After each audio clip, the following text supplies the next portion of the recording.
Okay, hello everyone. I'm Jamie Flinchball here. We're conducting our discussions about the topic of strategic thinking and planning and the process.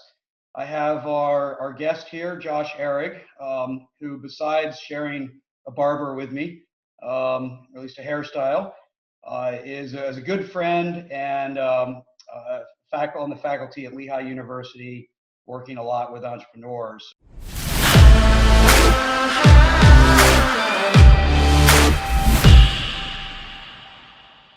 So, Josh, why don't you do a little more to introduce yourself? Sure. Well, first, thank you for having me here, Jamie, today. I think the haircut barber joke never gets old, and I always appreciate it. So I'm a professor of practice here at Lehigh University in the Department of Management. I teach undergrad and graduate courses in entrepreneurship, strategy, and innovation. I come from a entrepreneurial background. I first started on Wall Street, then went into building companies. I built a few tech companies, both acquired and failed, and everything in between. So I know what it takes to miss payroll, and I know what it takes to get acquired, and everything in between. And from there, decided to accept a position at Lehigh, and been proud to represent the university ever since. Yeah, and I think that background says a lot about the professor of practice, right? It's someone who has real experience, where you're approaching it from an academically oriented but informed by real world perspective, and certainly the students benefit a lot from that going through the process there. So we have some questions here, and like all of them, to your background, right? Everyone's background will bias some of these answers, which is, I think, what makes these interviews so valuable. So the first one, when I first wrote this question, I didn't know how perhaps powerful it was, but I've been enjoying asking it. And is strategy a process? Is it a decision, or is it a way of thinking? How do you view that? Yeah, so I think that's actually a really tough question. I think if you look at strategy by definition, right, we kind of define it as a plan of action or policy designed to achieve a major or overall aim, right? But I don't think it's as simple as that. I actually think it's all. I think it's the process, the decision, and thinking are all kind of interconnected to strategy. I think it's simplistic to just look at it individually. I think it's really the sum of the parts. We talked about my background being in entrepreneurship, but really what I've seen the opportunity is in developing entrepreneurial strategies within existing organizations, what we call incumbents, right? So where mindset, business model innovation, right, search versus execution, and understanding those underlying, shifts in broad macro environmental changes that challenge and transform your existing assumptions, but also understanding, acquiring, and executing on core competencies in the process that your organization takes to achieve this, while maintaining culture, right? One that kind of ensures that adaptability and flexibility. So in the process, this kind of challenges companies to conceptualize themselves as organizations. So, for me, it encapsulates a lot of different things at once. I think I've seen a lot of organizations that look at it as just a process or just as a decision. Rarely do I see it as a way of thinking. I never see it really, kind of permeate, within the culture of an organization. I think that's something we'll probably touch on later on, hopefully in the segment as well. Yeah, and I certainly think that's right, and some of it just comes from organizations' ability to affect process, which is relatively easy, versus how people think, which is relatively harder. So just a follow up on that, Yeah. is the balance, as you say, it's all three. Do you see the balance between all three being relatively similar between entrepreneurial and intrapreneurial efforts? Yeah. So you talk about process, decision, and way of thinking, right? See, it's interesting. That's why I brought up the search versus execution, right? You talk about Steve Blank. Incumbents fundamentally are in execution. They already have a business model. They're just executing on it, right? The holy grail, product market fit. Right. Whereas startups, right, being entrepreneurs, you're continuously searching for that business model through discovery and validation of customers. What a lot of, but they're on a limited time resource constraint. But what a lot of existing companies really don't do is once they get to that execution stage, they kind of stay involved and, they stay in that sphere. They never actually shift back to the search stage as they're introducing new processes, products, whatever it might be. They stay in that execution stage. And I think that's where it goes wrong. I've presented, in front of, project managers, consultants, where I've kind of asked, how many of you, just assumed what the customer wanted, created the product, and then found out the customer, it wasn't even close, right? And they all raised their hands. Yeah. And that's a costly mistake that as a startup, right, in the search stage, you make that mistake with limited runway, you're completely done. Yep. You don't have a business anymore. You can afford to do that perhaps with more flexibility of time and resources within an existing organization, but that's actually changing, right? So you look at the rapid technological change occurring, the EBITDA volatility that is increasing.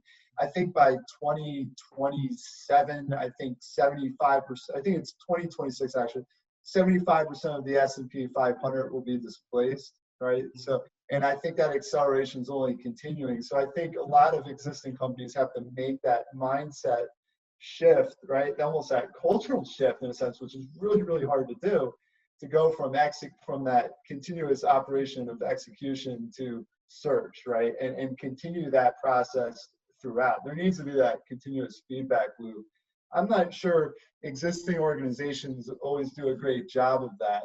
I think there's been some, if you look at the advent of design thinking and so forth and how that's being implemented into organizations, I think that's been a step forward, right? But I think it's one thing to talk it and to preach it. I think it's another thing to actually do it. Mm-hmm. And that can be really hard. Yeah. No, absolutely. I think that idea of the speed of the change is might inform this next question, really related to what exists in organizations. So as I've worked with organizations and get to see their list of, here's the core competencies we want our employees to have and what they're going to get graded on or evaluated on, strategic thinking is often listed on a list. It's a pretty generic list often, but still it's there, especially for managers, executives. So does everyone need that as a capability? Is it just for a select few? Is it just for the CEO? Who needs that strategic thinking as a capability? Yeah, so I've thought a lot about this actually. My short answer is unequivocally everyone. And there really is a dichotomy, in my opinion, that exists from both the strategic and tactical perspective. So within a tactical role, you're executing on strategic directives, right, that are generally somewhat narrowed and defined in scope. But they are actually probably, in most cases, closer to process, distribution, customer, key partners, right, that can inform on present and future strategic directives, right? So they kind of help close that feedback loop. Strategic C-level execs aren't always, and typically don't have that opportunity, right? So, by creating that continuous feedback mechanism between both, you kind of are able to kind of provide more real-time decision-making potential and empowerment at different levels of the organization. And it's interesting, Jamie, I actually challenge my MBA students to do this from day one. It's really uncomfortable because you have a lot of my students will come from more tactical roles, and then I'm like, well, you're now going to learn to think you're going to now become a strategic thinker and execute on strategic initiatives, right, in ways you've never done before. And they see, we look at the business model canvas, for example, all of a sudden they do their entire company on a business model canvas, and they're like, wow, I've actually never viewed my company quite like this before. And it's really uncomfortable, right? Because you're so used to being within that narrow, defined role. But once again, I think both parties can coexist and create a more real-time feedback mechanism. I think that's going to be imperative, right? When we talk about how things are accelerating from a change and volatility perspective. Yeah, and I think that speed of change is a big factor, right? So when it happens slower, you can, even if it's not the best way, you can conceive of a strategy and then go execute it for a while. But if you have to be making choices strategically while executing because things change so fast, then it really needs to be a more distributed capability. Um, given that complexity, right, you have changes happening all the time. It's not like a fixed window where you have all the inputs and off you go. How do you make sure you get all the right inputs? You have knowns, you have unknowns, you have insights, you have all these variables. How do you get the right inputs um, and enough inputs to craft good strategy? Yeah, so I'm really a proponent of, the decision maker ultimately needs to make the call, right? I mean, the origins of strategy come from the Greek word, the general's art, right? So probably historically speaking, we're probably not too far off, but it's interesting. My colleague and I have actually developed some proactive scenario-based planning tools and techniques around societal shifts, for example, so that organizations' business models can continuously adapt to externalities and not become fundamentally displaced. So our thesis is essentially, Jamie, that incumbents should adapt this mindset and tools like this, or risk irrelevancy. Mm-hmm. Right. So this is something that I'm increasingly seeing is as organizations, they're feeling like they're not as relevant. Right. Things are moving a little too fast. When we looked at Clayton Christensen's kind of original definition of disruptive innovation, and we didn't see the technology mediums and the disintermediation that has been caused by those mediums to happen at such an accelerated pace as it has happened over really the past 10, 15 years Mm-hmm. with the advent of mobile and so forth. I think it's got to start at the top in terms of there needs to be an ultimate decision maker. And I know you've kind of been through your own battles with this as well, and I'd be curious to understand your perspective. Yeah, I mean, the whole idea, right, is that you're going to have imperfect information. You'll never get perfect. And so you need a constant feed, you need a constant thread and know what to start to pay attention to and what not to. And I do think people need to craft their information architecture more deliberately, where you can stumble upon slow shifts a little bit, right? You can just be out there in the world, engage, pay attention, listen, and as long as shifts are slow enough, you can pick up on them, right? But when they're happening faster, you probably need some type of architecture around how you're going to get your information. And ultimately, right, those are inputs, those are ideas, those are even opinions, but there does have to be someone ultimately piecing all that together and making a decision, whether it's a company decision or a smaller level. It's still the same factors of imperfect data and ambiguity apply. Right. Yeah. And I've noticed a lot where a lot of organizations they'll have their once a year kind of retreat or some of that nature where they'll say, hey, let's look at our business model right now. And my sense is that operating under that kind of more static model, you're continuously going to be reactive and not proactive. I really think it needs to be dynamic at the end of the day. Mm-hmm. And so that you can get into the practice of being more proactive. I mean, inevitably there's going to be things that you need to be reactive about, but the more time spent on reactivity, the less time spent on actually creating proactive value that really lends itself to more of a sustainable organization. Yeah. And you mentioned in there, like, looking at the current model, right? So that becomes a factor. I know I've mentored entrepreneurs and sometimes your students as student entrepreneurs, and they want to shift or they want to pivot, and they're showing me what they have and what they're pivoting to, and they're not leveraging anything of what they've done, which to me just says it's a whole new business then, which is fine. That's what you want to do, but to me that's not even a pivot. So you have assets, you have capabilities, you have relationships, you have all bunch of stuff in place once you're in executing mode.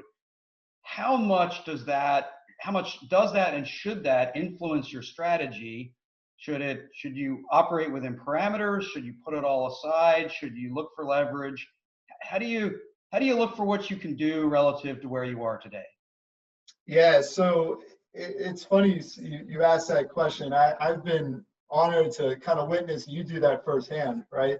So you've done a great job demonstrating this with one of the organizations you've been involved with, right? Where you kind of identified core competencies within your existing business model, and then you translated that to new market opportunities, right? Based off of market shifts that were occurring and maybe perhaps still are occurring, right? So, Mhm. but what are our core competencies, right? So for those who may not be aware, those are kind of those deep proficiencies that enable a company to deliver unique value, right, to their customers. And the resources, right, that a company has. And when I say resources, it doesn't necessarily mean tangible, right? It could be intangible, or it could even be organizational capabilities that you can leverage that can kind of enable you to kind of develop and sustain that long-term competitive advantage. But the thing that also is really important here is that the competencies, this can also be competencies that you need to acquire depending on where you're at in relationship to the displacement curve, right? So we were talking about that before, because I think a lot of times we don't always pay attention to our existing core competencies, but sometimes we're somewhat blind to acquiring the core competencies that are necessary, or we don't want to admit that we personally are lacking, a specific competency within our organization. Mhm. And I think that's where, and you have to put your pride to the side, right? As an organization, as an individual. I mean, fundamentally, that's what an organization is. It's a group of individuals. You have to put those emotions, the pride to the side and own that you need to acquire these competencies in order to remain relevant, Right. right? So, Yeah. So just building on that, yeah, there's you talk about acquiring capabilities, new capabilities that help you enable your strategy. You can build those, right? You can practice and go learn and build up that competency over time, or you can go buy it, right? Either acquiring a company or simply partnering with someone and hiring it in as a skill. Um, how do you think about the build versus buy when it comes to a decision, when it comes to uh, core competencies? yeah, or even an acqui-hire, right? I mean, we see this with startups all the time, where they're only interested in acquiring specific human capital talent or something of that nature. The build versus buy trade-off is, I think, really interesting. It can work either way, right? So, you know, if you have the core competencies to build it, that may make sense, as it may not interfere with culture or other kind of items I think are really crucial to an organization. That being said, if you don't, it may make more sense to buy it, to buy those competencies, right, or acquire them, as I was saying before. And I think that's crucial to not only enabling the organization to create this more sustainable competitive advantage, but also to enable them to move forward in perhaps new directions that the market's kind of dictating they need to do, right, in order to survive. And so I've seen it work both ways, both successfully and unsuccessfully, Jamie. Hmm. And I mean, it's going through acquisitions. Both you and I have both gone through acquisitions. I think I think the media portrays them one way, and I think the reality of a lot of acquisitions works in another way, at least for me personally. Where there's cultural aspects, there's operation aspects, even down to different processes and so forth, where you're totally not on the same page, and that leads to friction and ultimately doesn't allow you to capitalize on some of the synergies that made the acquisition or the partnership attractive to begin with. Yeah, so ultimately, those capabilities that you acquire have to fit in and integrate into your system, and there's lots of barriers to that, one way or the other. So you just have to at least understand them and manage them. Otherwise, you don't really having the capability and leveraging the capability become two different things. So yeah, we see that happen many, many times. So earlier you had talked about kind of going back to a decision maker, someone that has to put it all together and make a decision. Kind of giving you two extremes. I've worked with particularly founders that are fantastic at articulating their vision. They can sell it to investors. They can even sell it to customers, but the employees still don't know what they need to do to deliver on it. And then at the other end, you have very good strategic founders who can do a lot, and CEOs at other levels who simply can make lots of decisions, and it results in a strategy, but the employees can't figure out what that strategy is. So those are the extremes. But ultimately, what's the most effective way for someone to get the strategy from head to mouth to action, and into that understanding about how they understand, comprehend, and can deliver on that? Yeah, and I think that starts with whoever that leader is, right? In terms of authenticity, credibility, right?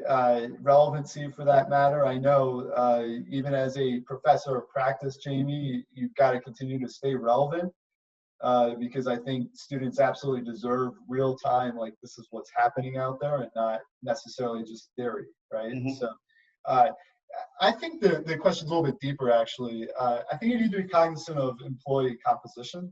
So, I know in at least with millennials and Gen Zs, for example, they really resonate with things like the golden circle, right? Like Simon Sinek, and purpose, and what's the why behind that, and kind of driving that, right? And so, I think not having that kind of clearly articulated kind of internal, and I would actually argue external, right, value proposition could actually be counterproductive in terms of your overall output and morale, right? So I think it not only is about authenticity and relevancy, but I think it's about clearly articulating the purpose, right? That why, because,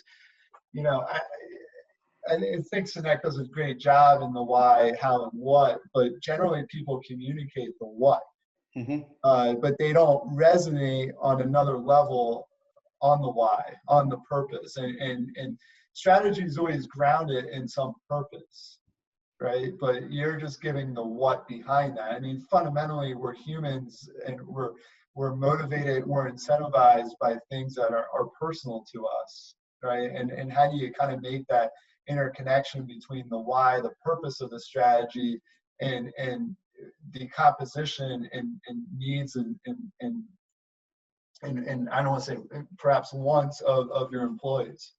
And I think you need to be able to bridge and connect the two at the end of the day. So I don't think there's one general solution to this question. I think it's a little bit deeper than that. And I think it comes down to circumstantial and situational aspects related to that composition. Yeah, no, that's helpful. And I think the idea of understanding the composition of your employees and what they need, right? Whether it's 5 employees or 5,000, is really important. And the context around Gen Z and millennials wanting more connection to that purpose means that this might be an increasingly important skill for leaders to have, is that articulation of why, so that people have some connection to the purpose.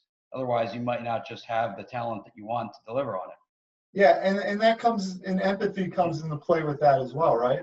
So, but it's interesting, Jamie, and I don't know if you've observed this or not, but working with startups and working with large organizations, I've asked, the C levels, right? And that might be somewhat oxymoronic on a startup level, right? And I guess the co-founders might be a better term for that. But I've asked them to articulate, what is your value proposition? And within a 3 or 4 person organization, right, if you want to call it that, they all have different definitions of what that message is. And you see that obviously in large organizations too. So really it's actually an opportunity for somebody at the C level of a large organization to be able to really get everyone on the same page in terms of articulating that value proposition. Because, you know, when we're externally interfacing as representatives of the organization, our message should really be coherent and cohesive. And I generally don't see that. And I think that's kind of an underlying problem. And the optics, quite frankly, aren't always good when that happens. Okay.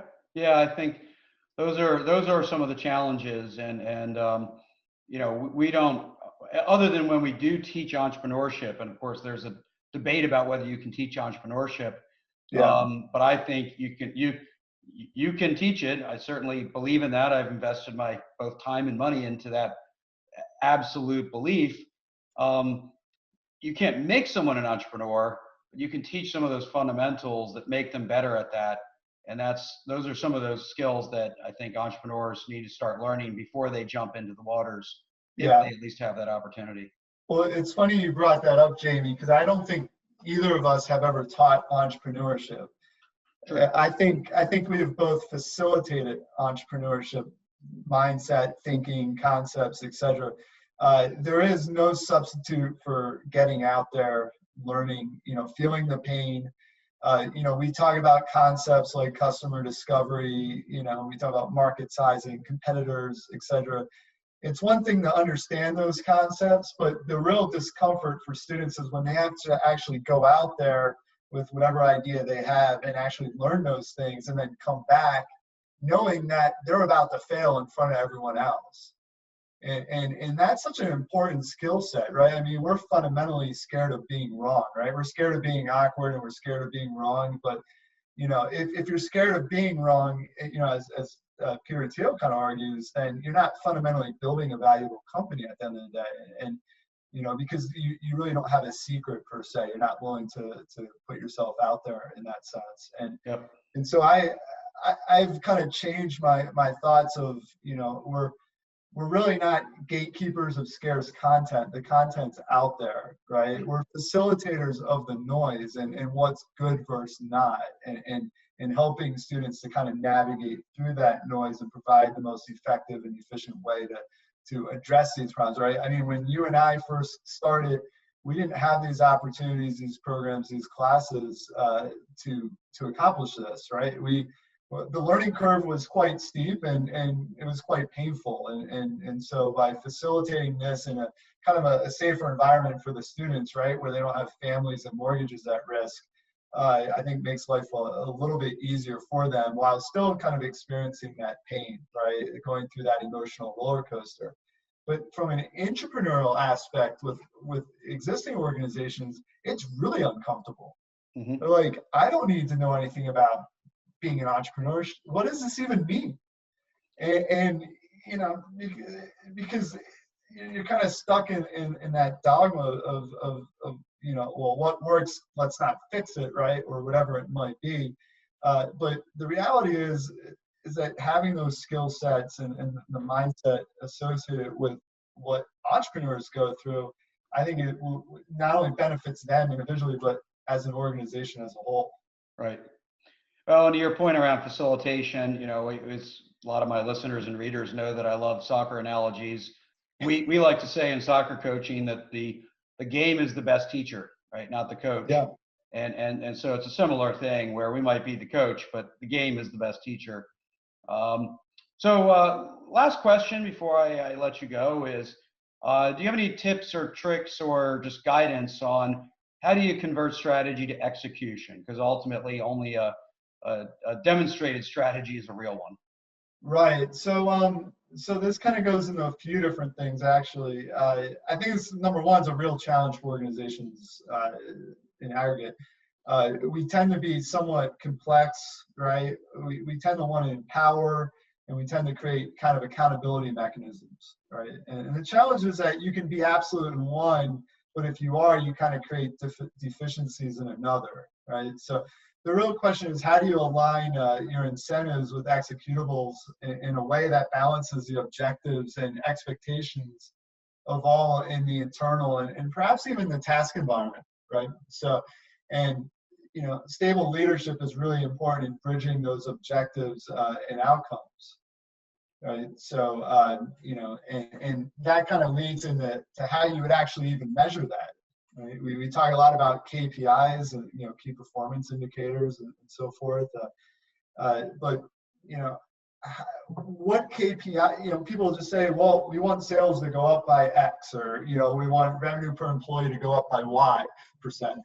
But I think you need to break it down into fundamentally, what are the assumptions that you're trying to validate, right? Not from both an input, right, those drivers that are leading indicators, but also from an output level as well, right? So those actual results, which are generally lagging indicators. I think we tend to be result driven, right, on the output side, but we're really not measuring the drivers on the input side that are equally, if not even more beneficial in a lot of respects to the learning and be able to iterate and pivot as you're going through that process, right? Instead of just being, beholden to that one process or procedure to get to that final output.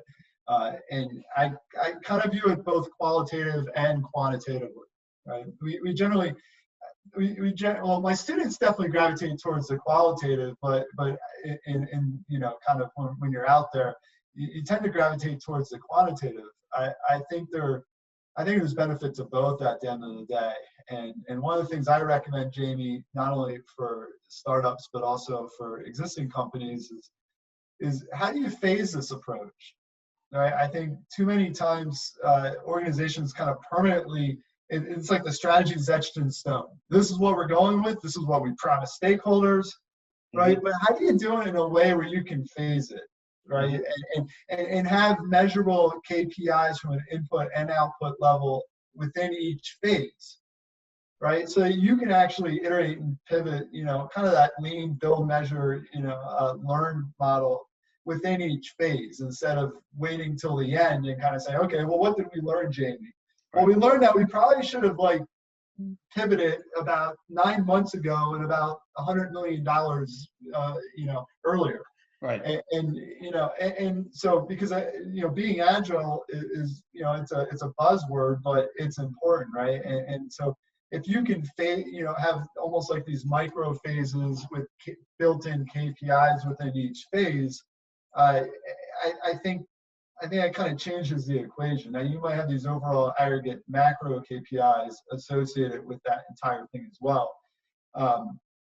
And then ultimately, how those strategic objectives ultimately benefit the organization as a whole.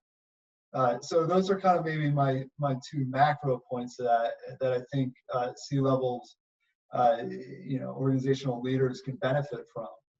But then it also empowers the more tactical individuals within those phases, right? To kind of take ownership of those KPIs instead of it just coming from the strategic. But that's the dichotomy, right? If I'm in that tactical role, I'm only thinking about what's in front of me and what I need to deal with and accomplish by the end of this week. Right.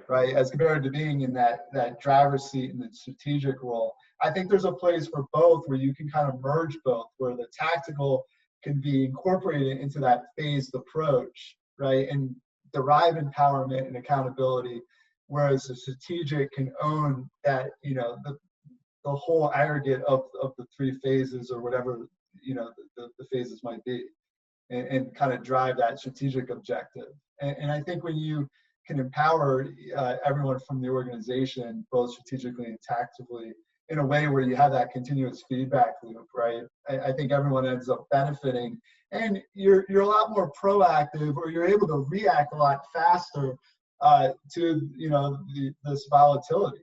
Right, both in the marketplace, like we're seeing right now, right? I mean, people are calling me up to say, what does runway and burn rate mean, right? And this isn't just startups, right? These are individuals in existing companies, right? And the more I hear this, the more I think it's necessary that everyone, larger companies needs to really not only adopt this kind of more agile approach, but also move beyond just the execution and go into the search, right? It's not about failing, right? failure is inevitable, but I don't purposely try to fail, right? And I don't think we tell our students or our companies we advise on, we don't tell them to do that. Right. But at the same time, it's inevitably going to happen. So if you can kind of provide micro aspects to the whole macro perspective, your ability to fail and react and bounce back from it, I think the probability of your success goes up. Yeah. So fundamentally, you can't just set a strategy and execute it. You've got to be adjusting and flexible, agile, and learning as you go to make this successful. So I think we're out of time, but really want to thank you, Professor Ehrig, for your time and insights, and I'm sure many people will benefit from hearing your perspective as your students do today. I appreciate that. Thanks for having me, Jamie, and stay well. Thank you. You too. All right. Thank you very much.